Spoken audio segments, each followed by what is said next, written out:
Hello, everyone. We would all like to thank you for taking part in the Mobilizing Against Tobacco Lies online conference. My name is Elsa. My name is Connor. And my name is Aaliyah, and we are all members of Dover Youth to Youth in Dover, New Hampshire, and we were asked to help kick off this 7-day conference event. So this is day 1 of the conference, but this conference was originally planned to be a 2-day in-person event in Richmond, Virginia. This would have been held in connection with the protest at the Altria shareholders meeting. So, as some of you may know, Altria is the company that owns Philip Morris Tobacco Company, the makers of Marlboro, Virginia Slims, and many other cigarette brands. And when social distancing and travel restrictions ended up coming into effect, our planning committee had been able to establish a plan to plan a virtual conference that is not only bigger but also better and allows more people to be able to participate. That means there are more people to challenge the Philip Morris Cigarette Company, as well as the rest of the tobacco industry. This way, we can let them know that we will not stand for their lies, their deception, and their business practices that result in people getting addicted to their product and even dying from other consequences of their product. The Mobilizing Against Tobacco Lies conference is going to provide you with a 7-day event for a couple of hours each day, and each day we will feature a different lie. There were a lot of people that worked together to make so this conference could happen. This includes Reality Check of New York, No Limits of Nebraska, Kick Butt's Generation of Delaware, Counter Tools, and us, Dover Youth to Youth. Our group was so glad to be able to be a part of the planning process in order to bring this event to you. And now we're going to tell you a little bit about what's going to happen throughout this week. My name is Ken Dahlgren. I've been a part of the planning team for the Mobilize Against Tobacco Lies event this year. I just wanted to give you a little bit of the background as to how this all got started. Around 20 years ago, I was asked by a group that had organized a meeting and youth action at the Altria shareholders meeting. At that time, Philip Morris International shareholders meeting down in Richmond, Virginia. They used proxies to go into the meeting and ask questions of the CEO. And they also had an opportunity to have a small youth and adult activism outside of the location where the meeting was held. And they had contacted me about seeing if we could get some of the young people from New York and some other places involved to go down. And so about 20 years ago, we were able to go down, take a group of young people, and we had actually over 300 people show up that year and do this event at a Philip Morris shareholders meeting. Over time, as Altria was formed and Philip Morris International was spun off, the Philip Morris International meeting started to be held in New York City, and the organizing group chose to spend some time going to the New York City event and confronting the CEO of Philip Morris International. And a few adult activists continued to go to the Philip Morris USA board meetings and asking questions every year, but we didn't have a youth presence outside for several years. A few years ago, about 5 years ago, we decided it was time to start going back to Richmond, Virginia, to the Philip Morris USA, and having an opportunity to let them know that we hadn't forgotten about them, that we knew that they were still in the business of selling a product that is deadly. So we started organizing meetings again 5 years ago, had groups of approximately 100 young people and adults go to Richmond, doing a day of training in advance, organizing for a youth event and activism outside of the meeting. Said something very true to me.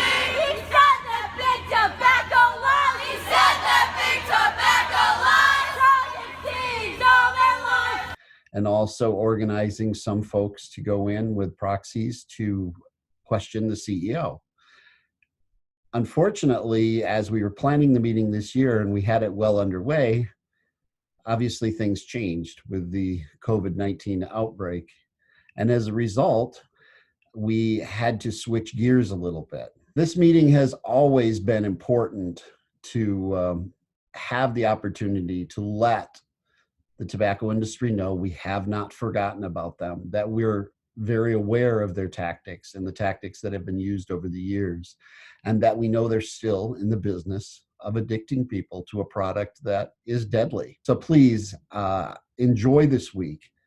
Take an opportunity to get involved, to learn about the issues, and to remember that it is our responsibility to confront the tobacco industry at every opportunity and to let people in our country and around the world know what the industry is really about. Thank you for participating. We are really excited to have you with us this week.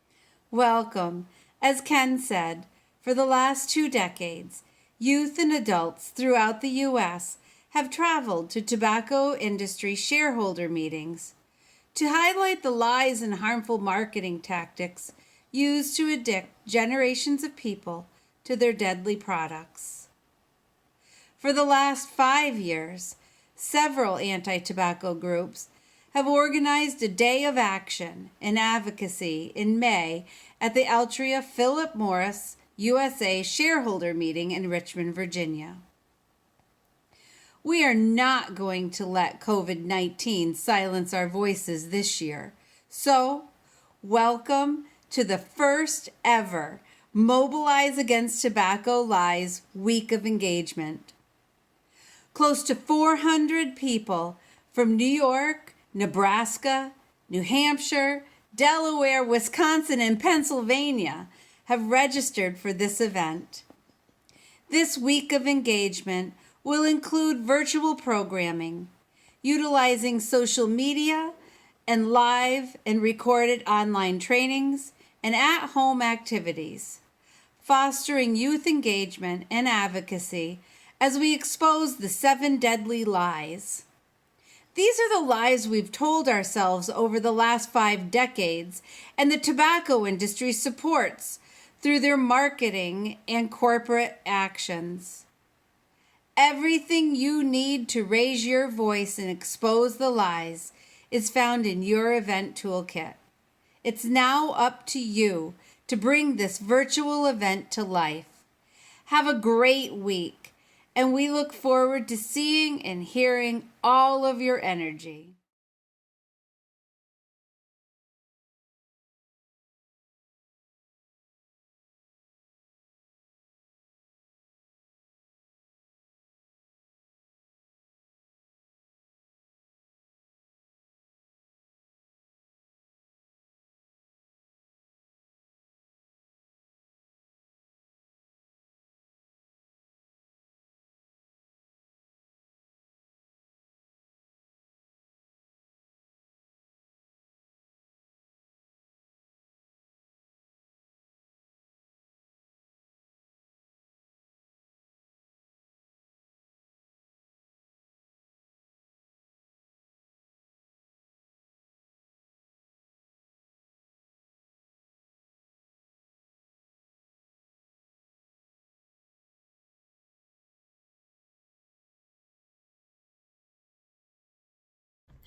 My name's Jonathan Chafee, and I'm just one of many coordinators that participate in the Altria shareholders meeting.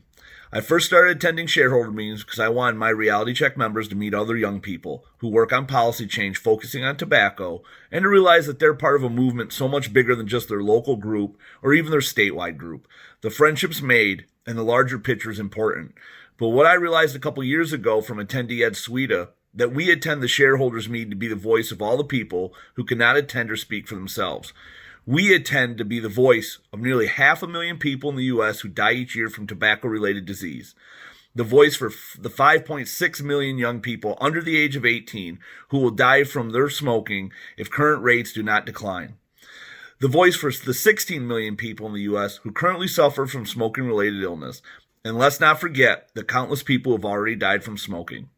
So during this time when a multi-billion-dollar industry celebrated their financial success, their humanitarian efforts, their efforts to prevent young people from starting to smoke, and their efforts for a smoke-free future, we're here to be the voice of the past, present, and future customers they do not discuss. We use this time of financial celebration to tell the industry we believe in people over profits, and we are here to let our communities know what's really going on with the tobacco industry. During Mobilize Against Tobacco Lies Week of Engagement, even though we're in quarantine and we cannot be on the streets chanting or inside the meeting asking the CEO a question face to face, we're not taking a break from using our voice for change.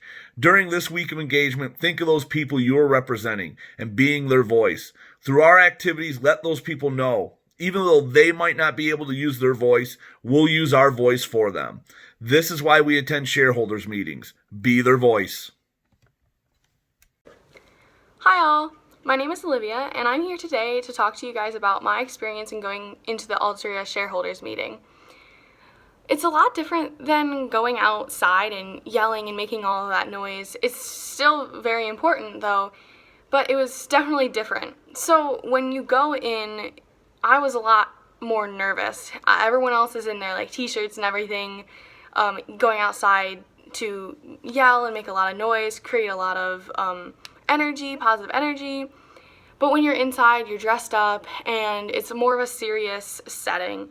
So you go in, you go through security, and then you go wait in this room for the meeting to start. I was super nervous about it, to ask a question to the shareholder, in front of everyone. So I was talking to some of my coordinators and they were just talking to me about like my question. I was like preparing to answer it and everything. But it was still super exciting. It was still super important, and I knew that. And so when we went in, we went through the meeting and everything, and then it was our time to get up and ask this question. So we had to wait in the line, but when I got up to ask my question, I asked about Altria's social responsibility to and how they advertise into children. What was their social responsibility for that? And basically, to my question and every question that was asked, they just kind of gave a shallow answer of, oh, this is on our website. But they never really gave an answer kind of showing that they know but don't realize the social repercussions that they place based off of their advertisements and the company. So it's really important to go in and ask these questions and make sure people are realizing the impact that they are actually having. So even though we're social distancing right now, it's still super important to be able to go in there and make these big moves against big tobacco. Thank you guys for all your time. I'll see you later. Hi, I'm Amber Updike. I'm in Reality Check in Schuyler County. I've actually been able to go into the shareholders meeting twice and ask a question to the CEO. The Q&A is always at the end of the meeting. And before that, you get to hear them talk about all that's good with the company. So all the good things that they've been doing, how profits are up, and how they've been donating money to different charities. The first year that I was able to go into the shareholders meeting, they talked about how they were donating money to the Boys and Girls Club of America. The second time I was able to go in, they were talking about how they donated money to like climate change organization. They try to show their shareholders that they're being environmentally friendly. When you get to ask a question towards the end, it's very nerve-wracking at first. For example, the first time that I was actually able to go ask a question, my question was, if the tobacco industry does not target kids with their marketing, then why are they spending $500,000 to market their products where kids can see them and basically in kids' faces? And as we know with Reality Check, their marketing does target kids. And his response was basically, we don't market kids, look how much money we donate to the Boys and Girls Club of America, and things like that. The last time that I was able to go, last year, there was a man who was very interested because they had just invested a lot of money into Juul. There was a man that was very interested in their and how investing in Juul would profit the company and profit the shareholders. And some of those people, some of the shareholders don't know the negative health effects that come from, some of these newer products like e-cigarettes and and Juul and things like that. So it's awesome that they know who we are. That means we're making an impact. That means that everything that we do has an amazing impact. That we are educating people. We are helping people stay healthy in a way. Hi, my name is Miranda Bickham. I'm a senior and I am a part of Broom and Tioga's Reality Check program. Last year, I was asked to join the shareholders meeting for Altria, and I was just going to talk a little about my experience with that. We got these passes that state the time and date of the event, and that this is basically our ticket in. There was about 3 or 4 different security checks that would check your name, who you are, or if you were actually supposed to be there. There was like metal detectors and things like that. And it felt like I was going to this huge meeting to even like meet the president or something. And I remember walking into a big room, and it was not the meeting room yet. And there was a tray of coffee and snacks and food and everything. And like the cups said stuff about environmental issues and supporting the environment. And I thought it was a little ironic that these tobacco companies were using environmental, resourceful cups and objects. And I remember after we had finished, the meeting was about to start, and we walked into another room, which was absolutely huge. It was surrounded by people that were dressed up even more than me, and I felt underdressed. And I remember sitting down in my chair next to a bunch of strangers who I had never met, and a couple of my other fellow reality check youth. And I felt very out of my comfort zone, and I was very nervous. At the front of the room was 2 giant screens, and in the middle was a podium with glass in front of it and around the sides. Eventually, the CEO came out and started speaking about Altria and what their plans were for the following year and their sales and their different points from this past year. And I remember during the entire meeting taking down notes, but mostly being nervous about the question that I was going to ask. Eventually, it came time to questions, and you only have a certain amount of time for questions, so you better book it to that line, and so you'll be able to ask your questions. So me and all of my reality check youth booked it to the 2 lines, and eventually it came my turn to go up and ask my question, and I was extremely nervous at first, but I got up right to that microphone, and I looked that CEO dead in his eyes, and I had asked my question, stated my facts about reality check and about their recent stock in Juul, and I have never been more proud of that moment in my entire life, and I would 100% go back and do it all over again if I had the chance. Thank you. Hello, everyone. We know this week will be a time to get your voices heard, and we want to give you some tools and information to do so here at Counter Tools. We have 2 webinars during the week that I want to mention to you. Our first webinar, titled Point of Sale and Why It Matters, will happen on Tuesday, May 12th, starting at 3 p.m. Eastern. If you want to learn more about tobacco products, the advertising and marketing tactics the tobacco industry uses, and why this all matters, please join us on this webinar.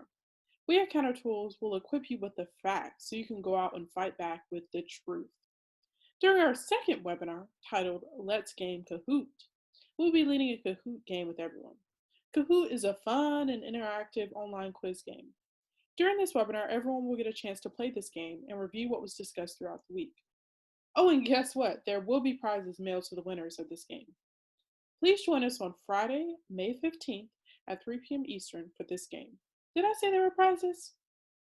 You'll find all the details for these webinars, like how to get in, and more in your toolkit and on the Mobilize Against Tobacco Lies website, which is mobilizeagainsttobaccolies.com. I hope everyone is doing well, and we at Counter Tools look forward to interacting with you during the week. So get out your spirit fingers and loud voices, virtually that is, and let's mobilize against tobacco lies together.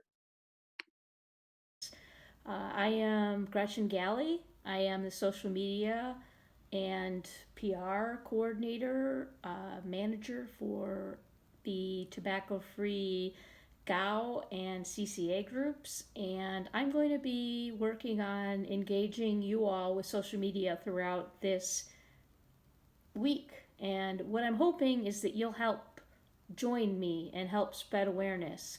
I know John sent out, John Chafee, and various of your coordinators have sent out the toolkits, so you know from your placards what your role is in doing selfies and partaking in spreading awareness, not just to your own community, but to people throughout the world, that we can do this year now that we're online with social media. It's a bummer that we're not together at Richmond in person, because I always love that and I always love seeing you all, but we can have a great impact online. So just a couple tips. When you're doing your selfie videos and doing your selfie pictures, remember to hold the camera horizontal versus vertical, so horizontal.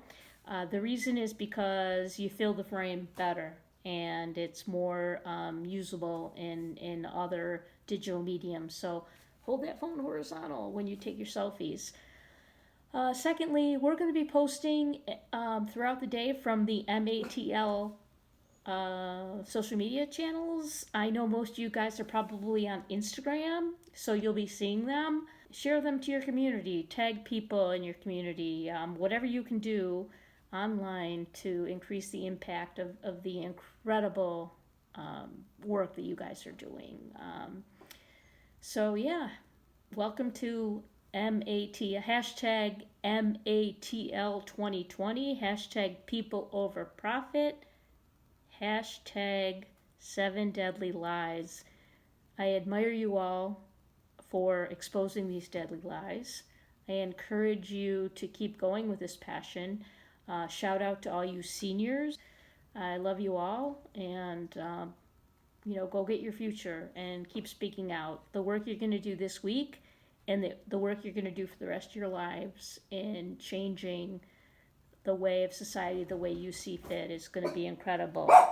To close out this opening segment, we want to remind you that if we as teens work together, we can change the world.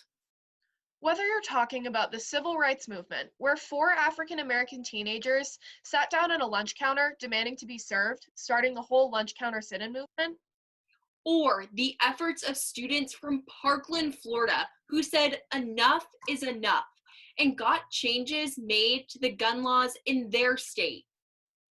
It has always been youth who are at the forefront of changes in our society. And we have a great lineup for you this week, and I hope you enjoy all the activities, games, presentations, and of course, our featured Lie of the Day. And shortly following this, you'll see our History of Lies presentation. Just want to thank all of you for being with us today.